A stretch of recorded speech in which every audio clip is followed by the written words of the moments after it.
Legend of Yufei Chapter 58. Let's get into this. So the idea comes from Wuzhu's advisor, Hamichi. Pretty standard strategy, really. Makes sense. He says, look, let's invite Li Shufu. This guy holds a lot of power in the south. Getting him on side would be huge for the Jin cause. And the description of Li Shufu himself, it's something else. The novel says he's 1 zong 2 chi tall. Yeah, which is, well, enormous. Like something over 10 feet. Obviously not literal, right? But it immediately tells you this isn't just some guy. No, it's signaling legendary status. Exaggerated, sure, but it paints him as this giant, a leader whose physical presence is as imposing as his political power. And the look of him, too. Face like blue indigo, hair like cinnabar, so bright red. He's presented as this almost elemental force, and he arrives expecting respect. He's a king, after all. But Wuzhu messes that up straight away. Immediately. Yeah. Big diplomatic fumble. Wuzhu, even though he's a prince, doesn't come out to greet Li Shufu personally. A major insult between equals or near equals. It's a huge insult. Li Shufu is already fuming as he walks into the main tent. Okay, so the mood is already bad. Terrible. Su Shufu gives a quick, probably quite curt salute. Yeah. And Wuzhu, he just stares. Yeah, he sees this giant, colorful figure and seems totally captivated. The text says instead of returning the greeting, he actually moves closer. To do what? To compare heights. Yeah. Just pure curiosity about how massive this guy is. Oh, wow. Talk about failing to read the room. Completely. And Li Shufu, already insulted, sees Wuzhu moving towards him. And thinks. He thinks Wuzu's going to grab him, to seize him, maybe take him prisoner.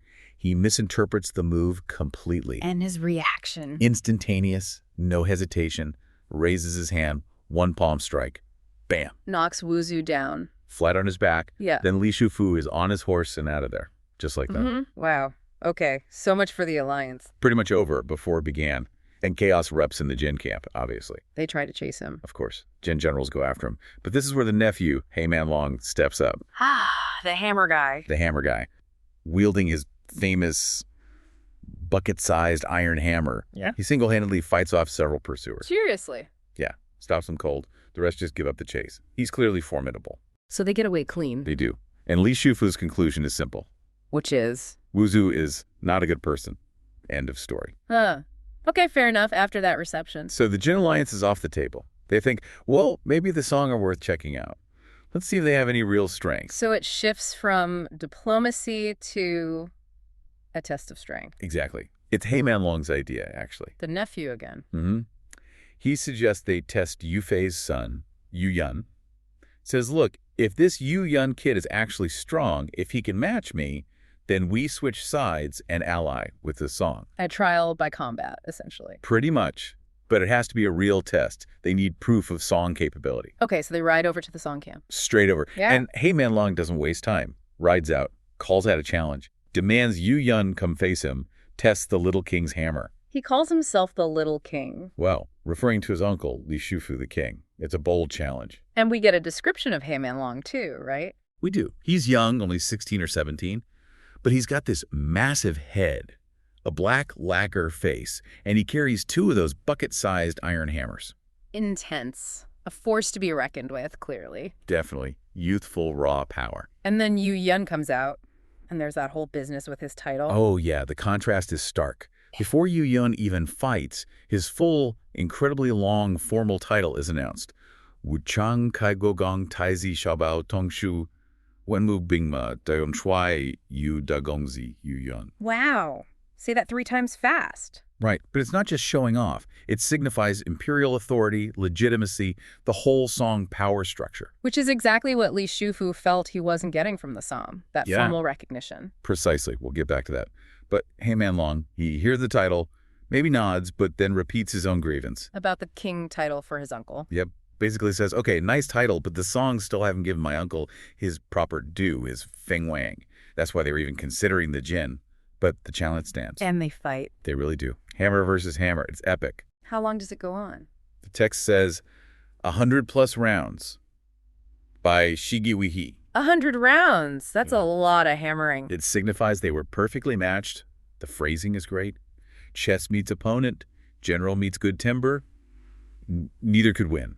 So a stalemate. The complete military stalemate. Yeah. And this is crucial.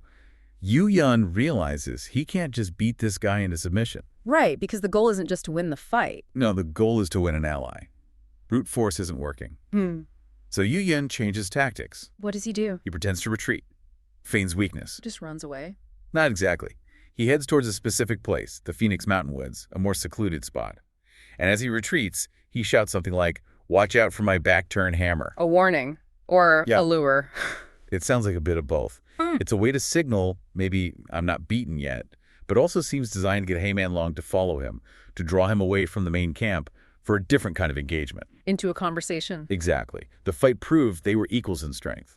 Now it's time for something else. So the fighting stops there, in the woods. Yes. The physical stalemate forces a shift.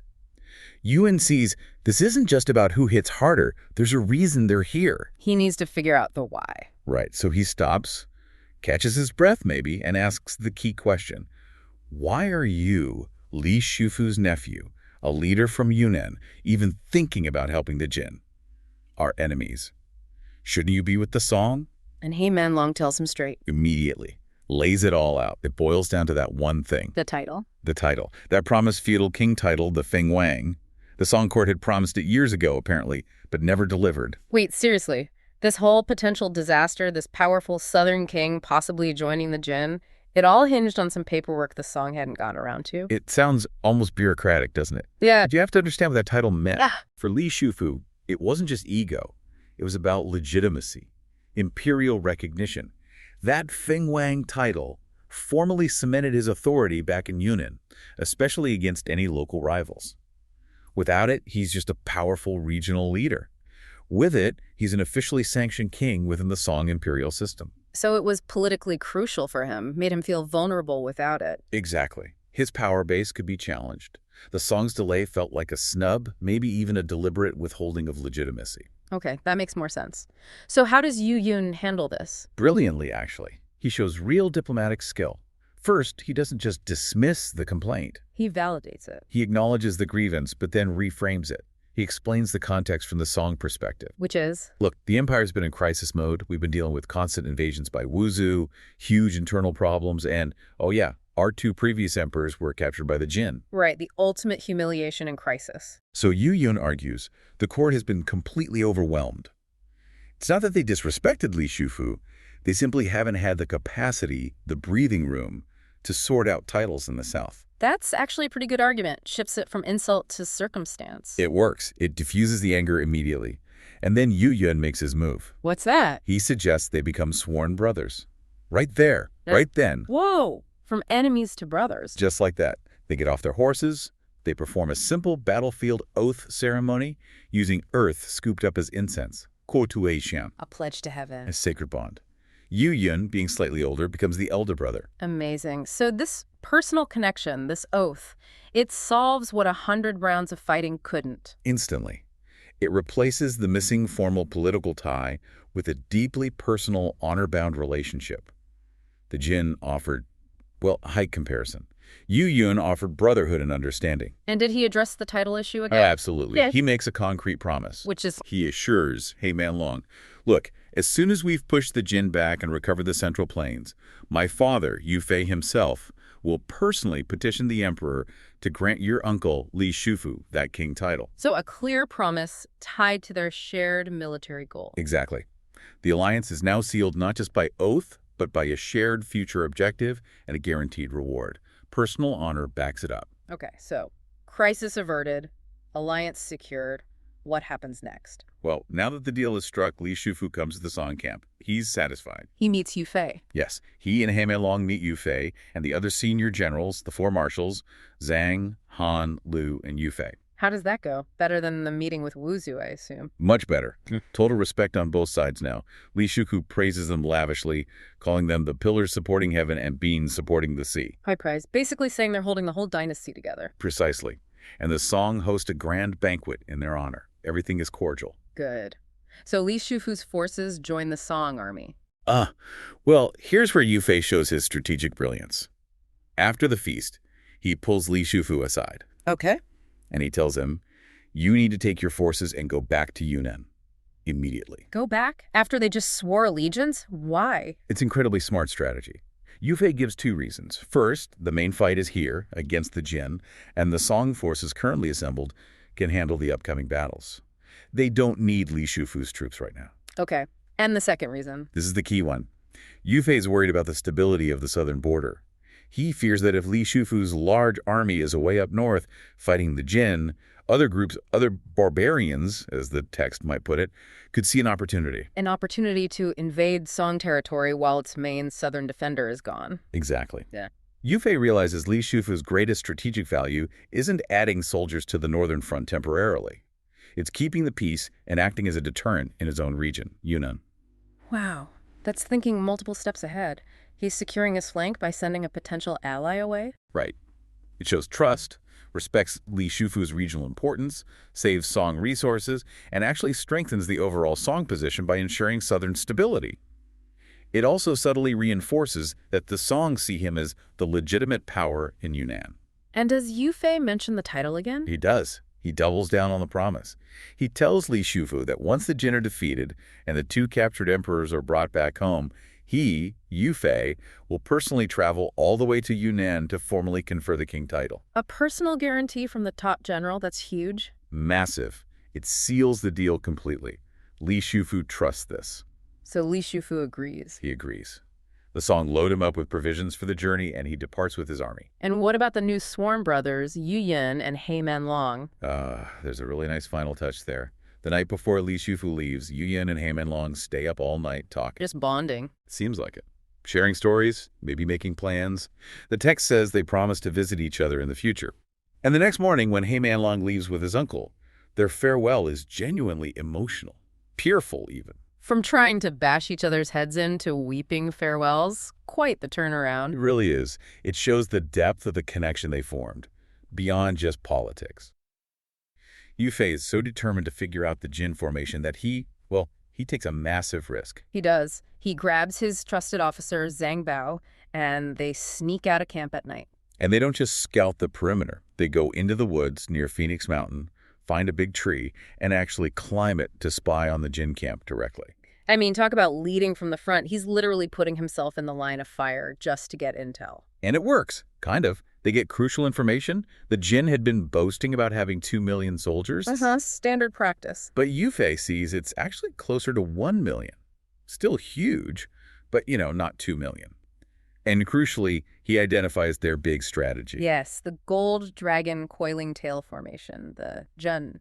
Which the sources describe as basically two long snake formations, arranged head-to-head and tail-to-tail. Right. It sounds complex, maybe even a bit static, like a giant trap rather than something designed for quick maneuvers. Yeah, more like a layered death trap. That's exactly the sense I get. Designed to just enclose you and grind you down. Precisely. It's built for attrition. Imagine these massive pincers not trying to crush you quickly, but just holding you, wrapping around you layer after layer until your army just breaks from the pressure. Okay, so he's got this vital strategic information. He's probably thinking, right now we can plan, but then disaster strikes, personally. Just as he turns his head, probably to climb down or talk to Zhang Bao, he hears that awful twang of a bowstring. And an arrow slams right into his shoulder. He shouts out in pain. The archer, whoever it was, just melts back into the shadows. They probably think, job done, revenge complete. A really shocking moment. Exposed, vulnerable, right after getting the key intel. So Zhang Bao has to act fast. He does. Pulls the arrow out, bandages the wound as best he can, and they scramble back to their own camp. But here's where it gets interesting. Yeah, this part is crucial. Back in the tent, Yu Fei takes literally a miracle pill, one that had been given to him earlier by Nu Gao, another of his generals. And the sources, well, they state it pretty dramatically. They say the arrow wound healed instantly. A wounded commander looks weak, vulnerable, especially if the wound came from inside his own camp. Exactly. But a marshal who miraculously recovers, who shrugs off an assassination attempt, that sends a powerful message. It shuts down any potential dissent or instability before it even starts. So he turns a moment of physical weakness into, immediate political strength. He's unchallengeable again. Pretty much. And because he's healed, he can deal with the traitor swiftly and decisively. He already knows who it is. He summons Qi Fang. Yes, secretly. Yep. Qi Fang was apparently holding a grudge. Yu Fei confronts him, points out that the reason Qi Fang is resentful Because he was beaten for disobeying orders during the Dongting campaign, Yu Fei was about maintaining discipline. Necessary discipline. So Yu Fei frames Qi Fang's attack not just as personal revenge, but as actual treason, an attack on the whole army, the whole campaign. And then he draws this stark contrast. He brings up Wang Zuo. Reminds everyone how Wang Zu cut off his own arm out of loyalty. Wow, okay. And not just that, but how Wang Zu recently provided that critical intelligence about the Jin's iron floating tuo. Intel that basically saved the army from potential annihilation. Right. So the comparison is brutal. Wang Zuo sacrifices himself and saves the army. Qi Fang nurses a grudge and tries to kill the commander. But then Yu Fei does something unexpected, maybe. He shows mercy. Well, he gives Qi Fang a letter and orders him to take it to Commander Zhang Jin, back in the rear base at Linenshao. Tells him to be gone before dawn. So, banishment, essentially. Avoids a chaos right before a major battle. Seems calculated. It does seem like very shrewd damage control. It feels like a calculated risk, yeah. But as it turns out, it's a risk that resolves itself very quickly. Because fate, or maybe just New Gao's vigilance, steps in. Right. Qi Fang is trying to sneak out of camp before dawn, following orders, presumably feeling, well, who knows what he was feeling. Lucky. Resentful still. And he runs straight into New Gao, who's doing the night patrol rounds. And New Gao is already suspicious because he'd heard or seen that the marshal was wounded earlier. And New Gao just doesn't buy it. Sees this officer trying to slip away with a letter, claims it's official business. New Gao puts two and two together. The marshal's wound, this guy's secret departure. He connects the dots. Resentment, opportunity, escape. And New Gao isn't one for lengthy investigations, apparently. His justice is immediate and incredibly violent. He pulls out his weapon, his signature mace. And strikes Qi Fang down. Kills him instantly. The source material is quite graphic. It mentions his brain fluid streaming out. Oof. Okay. So New Gao just dealt with it. Then he reports back. Yeah, he goes back, presumably shows Yu Fei whatever proof was necessary. And Yu Fei's reaction is chillingly pragmatic. What does he say? He basically says, oh, I've forgotten Yu Gao was on patrol tonight, and then concludes simply, it was his fate. Wow. So plausible deniability. He technically ordered mercy, banishment, but the fate delivered by New Gao achieves the necessary military outcome. The next day, the news gets out, partially at least. Two other officers, Luo Gang and Hao Xiang, they hear about Qi Fang, maybe worry they're implicated or just scared by the ruthlessness, and they desert. In Yu Fei's reaction. He just dismisses it, lets them go. Orders Qi Fang's head to be displayed for one day as a warning, then buried. Internal crisis. Managed. Efficiently, brutally, and largely kept under wraps. Okay, so with that incredibly tense internal drama resolved, they have to immediately pivot. The external threat having gone away. Not at all. Harmi Qi, the Jin commander, finishes setting up his big gold dragon array, sends over a formal challenge to Yu Fei. And Yu Fei accepts. Battle set for the next day. So we shift gears completely now, right? From this tight, dark personal betrayal to just sheer scale. Total shift. This is where you see the combined strength of the Song alliances. It's not just Yu Fei's army. They bring together 4 marshals. Yu, Zhang, Han, and Lu. And the troop count. Staggering. The sources say a combined force of 600,000 soldiers. 600,000 men marching against this formation designed to swallow armies whole. Yeah. The strategy had to be absolutely spot on. It had to be. And it was based on countering that specific two-snake structure of the Jin array. The plan was Yu and Zhang take their forces and hit the left flank, the left long snake. Okay, pin down that side. Right. Meanwhile, Han and Lu take the right flank, attacking the right long snake, 2 huge holding actions on the wings. Keeping the pincers busy. But the real punch, the hope for actually breaking through this thing, that was the center force, wasn't it? That was everything, the absolute focal point. And just look who they put in charge of that central thrust. The sources list 12 commanders. 12. Okay, that tells you something right there. It really does. It's not just a vanguard. It's basically their elite strike force. You've got Yu Fei's own son, Yu Yun, right at the front, alongside guys like Yan Chengfeng, He Wangqing, Yu Wulong, Luo Yanqing, Wu Shengzi, Lu Wenlong. A real hero in these stories, Zheng Huai, Zheng Ku, Zhang Xian, Zhang Li, and Zhang Yong. That's the A-team. Their best fighters, their most famous heroes, all concentrated for one single high-risk assault right into the heart of the formation. Absolutely. The stakes couldn't be higher. They signal the attack with 3 huge cannon shots, apparently loud enough to shake the sky. And the initial charge is led by this specific mix of weapons designed for close, heavy fighting, right? Exactly. 6 commanders wielding maces, 6 with spears, Lu Wenlong with his unique silver halberd and 3 more with heavy bronze or iron clubs. They're aiming to smash, not just pierce. Trying to crack that dense structure. Because the whole point of the Gold Dragon array, these scissor stock shapes, is to just wrap around you, isn't it? Yes. Layer after layer. The sources are very clear. You can't break through it, you can't scatter it, kill the guys in front of you, and more just step up from behind, constantly keeping you surrounded. It sounds utterly terrifying.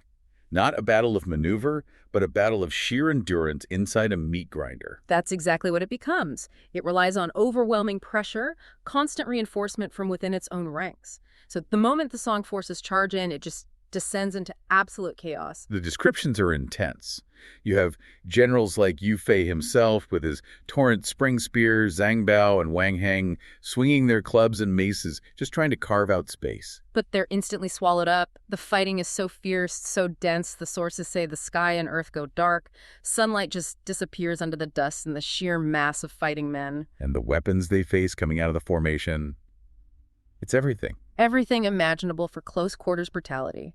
Pitchforks, spears, axes, shovels even, maces, swords, halberds, those nasty wolf-tooth clubs, plus constant fire from bows and crossbows. The text is blunt about it, isn't it? It says basically, whoever you run into, you die, or they die. There's no room, no escape, just constant deadly pressure.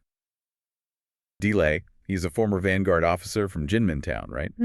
And he's arriving with some, let's say, emotional baggage. Oh, definitely. Significant baggage. Delay had run off early because he thought he'd mistakenly offended the marshal, that's Yu Fei, during some past chase incident. So he's not really showing up now for glory or, a promotion. He's seeking something else. Exactly. He's looking for redemption. He turns up with his trademark twin silver hammers, aiming to, quote, win merit and atone for his fault.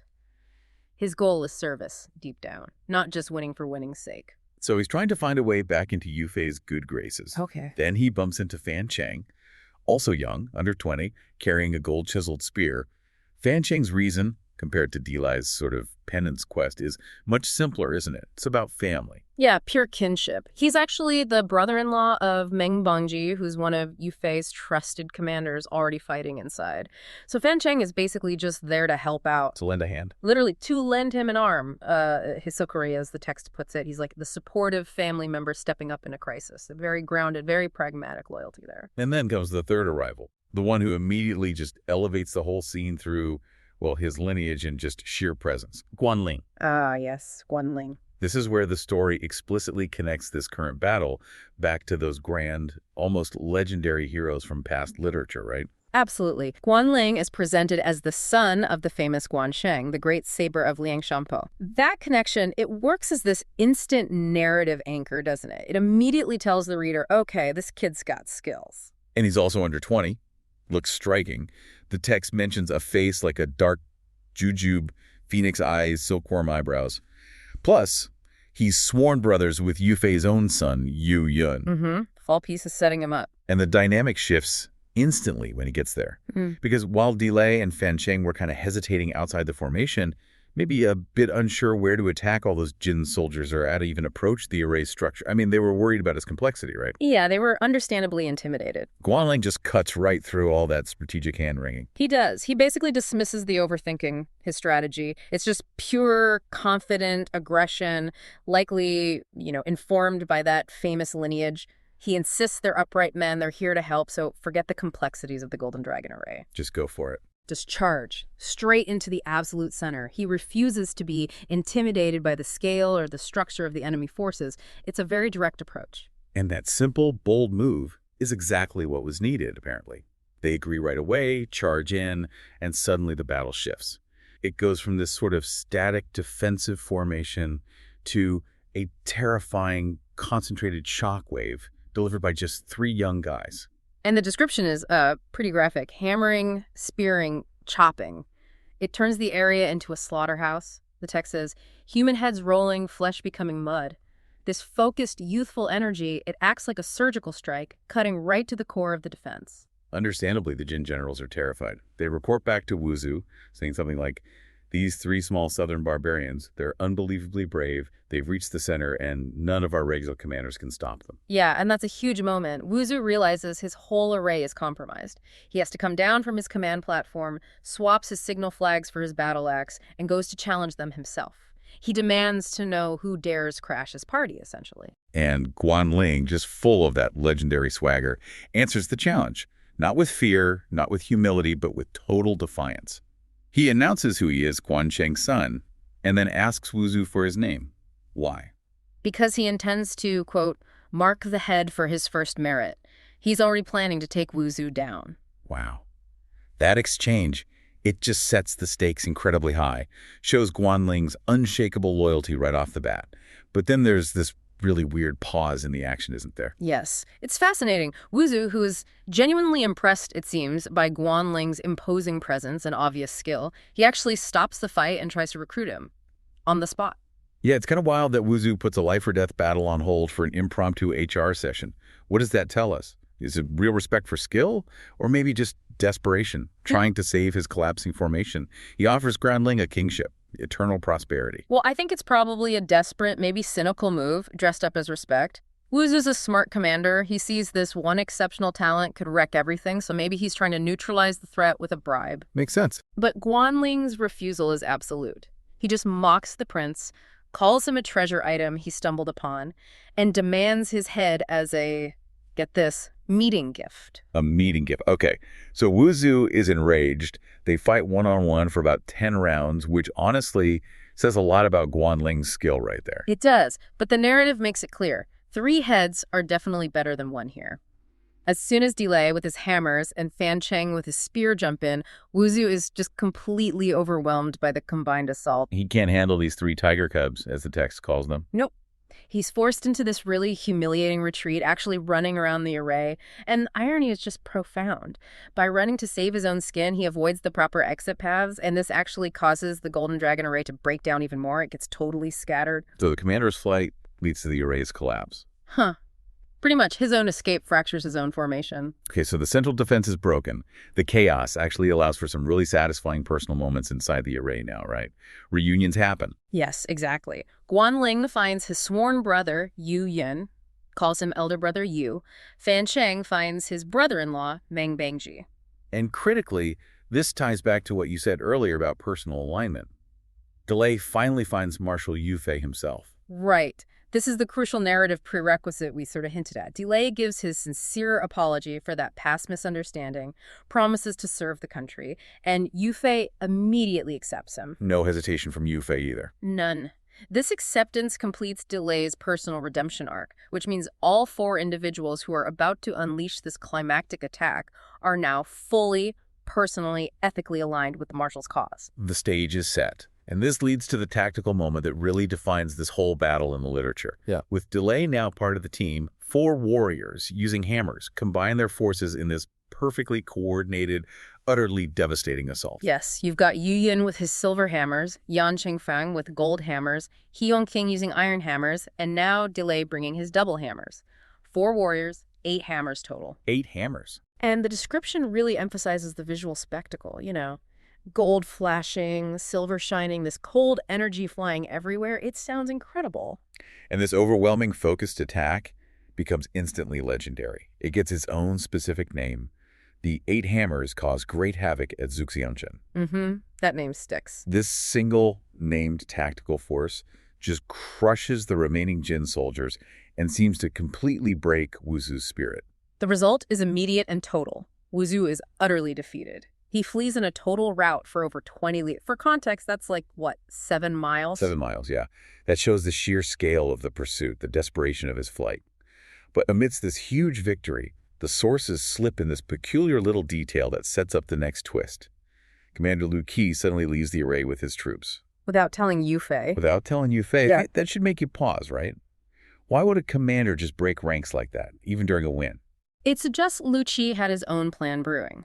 Maybe an independent maneuver, something pre-planned, perhaps anticipating Wuzhu's likely escape route. He's ready to capitalize. So while the 8 hammers are busy mopping up the main battlefield, fate is already turning against Wuzhu again, somewhere else. Precisely. Lu Qi has taken a Xiaolu, it means like a small path, a goat path, some obscure route, and he successfully intercepts Wuzhu's main fleeing army. He sets up an ambush, blocking the road with wooden stakes. And deploys archers. Right. Bowmen hidden, ready to fire. It's the perfect trap, really. Designed to turn a rout into total annihilation. The arrows come down like flying locusts, the text says. Wuzhu's forces can't escape that way. He has no choice but to turn sharply, flee down the only path left available to him, the left route. And that path, unfortunately for him, leads straight to Jinni Ridge, Golden Bull Ridge. Which is described as the ultimate geographical trap. Exactly. The sources paint it as this incredibly dangerous, inaccessible pass. Sharp peaks, steep rock walls, totally impassable for horses, apparently difficult even for a single person on foot. So Wuzhu is now caught. Lethal ambush behind him, insurmountable cliff ahead. Nowhere to go. The despair must have hit him instantly. He realizes he's completely trapped. This man commanded over 600,000 troops, aimed to conquer the Central Plains. And now his army is gone, and he's cornered. He says he has no face left to show his generals. The shame is overwhelming. The end is just overwhelmingly dramatic. Wuzhu screams out, realizing this is heaven dooming me. And then in this final desperate act, he throws himself against the stone wall. Tries to end it all right there. It's the ultimate cliffhanger ending for a villain, isn't it? Commander of 600,000 soldiers, reduced to this desperate, uncertain suicide attempt. He hits the ground, apparently with a huge crash, and the final line just leaves us hanging.